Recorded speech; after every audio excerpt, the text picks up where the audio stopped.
Ito, pausok. Ayun ang ginagamit ko lamang, insecticide. Papausok ko lang, malaking bagay. Ayan, sisiga ko. Mga 4 na tumpok yan.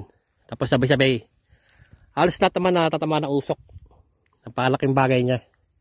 Ngayon, may mga sira yan. Ginagawa ko, sinusunog ko rin. Para din na makabuhay yung uod, makalabas.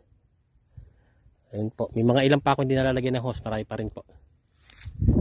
Ito, mga ayan. Yung mga damo yung gagawin kong parang yan ang pinaka pang-control ko ng pest. So, insecticide. Effective naman po.